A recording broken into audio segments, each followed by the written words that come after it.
Hello Aquarius, July to August 2024. Love and career reading tayo. Kuha tayo ng ilang maaring guidance pa rin, advice, mensaheng gabay para sa inyo ngayong buwan ng July to August 2024 para sa mga Aquarius. Sa taong nakikinig ngayon na Aquarius, love and career advice po. Anong maiwan natin para sa mga taong ito? Message. Aquarius, anong maiwan natin para sa kanila?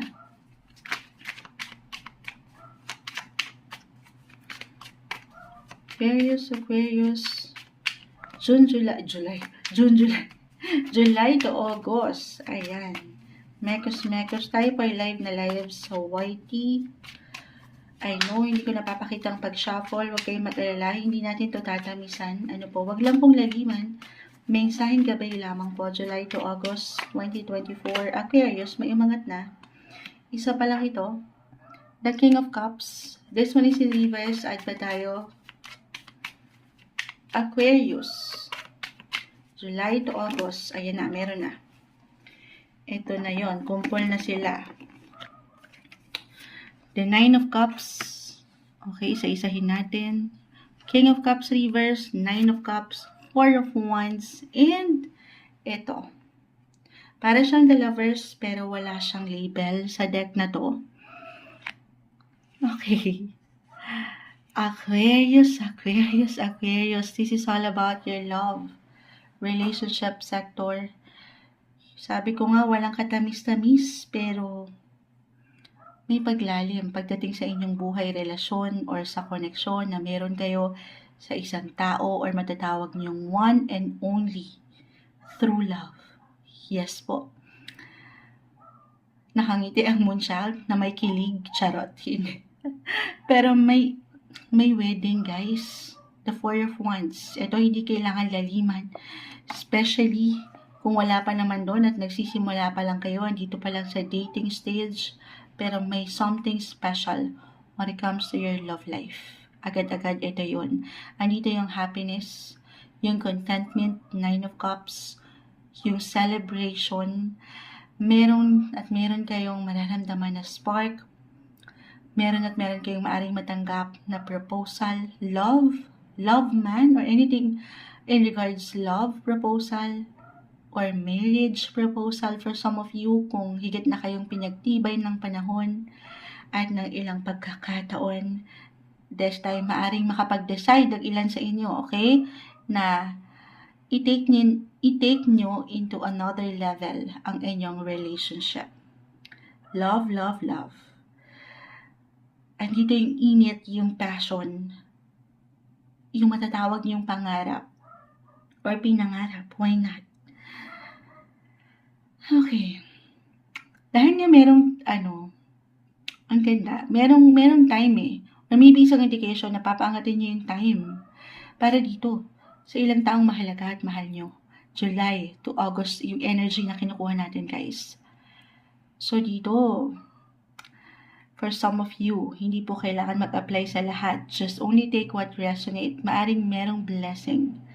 Baby blessing. Hindi po isang medical advisor ang moonchild kasi nakakakita lang talaga tayo dito ng love, paglalim ng love, relationship sector, yung inyong mga, yun nga, so maanong magkaroon kayo ng extra time together at dito hindi imposible na merong mabuo.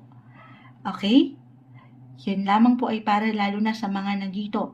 Merong kinikita, merong someone na. Okay? Merong tendency na may mag-add na miyembro sa family. Or, kung hindi to mag-apply, itong ilang messages kung umaangat sa inyo mismo, reversal tayo every time. The Four of Wands, so, yung wedding or event, kahit sa simpleng pagpaplano, maaring ito ay may kaugnayan sa ilang mahal nyo sa buhay, ilang miyembro sa pamilya. Or itong pagbubuntis na ito ay may kaugnayan sa ilang miyembro ng pamilya. Pero overall dito, more on relationship po talaga ang umaangat. I feel that lalo kayong mapapalapit sa mga taong ito, sa mga taong mahalaga at mahal nyo. may pag-focus, kung hindi ito may patungkol sa ilang miyembro ng pamilya, kung hindi tayo magiging practical, if this is about your physical home, meron kayong gustong makitang improvement dyan sa inyong mga tahanan, kahit sa simpleng pagkukumpuni, pag-aayos, pag-declutter, may aayusin, kahit ngayon pa lang naisip nyo, or meron talagang maglilipat, merong mag-renovate or magde-decorate ng inyong mga tahanan para sa mas maalwan, mas comfort, at mas ikatatag ng pamilya.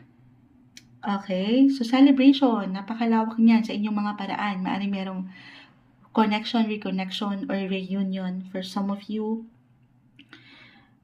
Or maybe isang indication ito to spend more quality time kasama ang ilang taong malapit sa inyong puso, pamilya, kaibigan. Ito yung time para mag-get together, mag-entertain, maging masaya, in short. At paangatin yung kasapatan. Okay? Yung kasiyahan. Ayan. So, more on love, kita niya. Pakita natin sa live.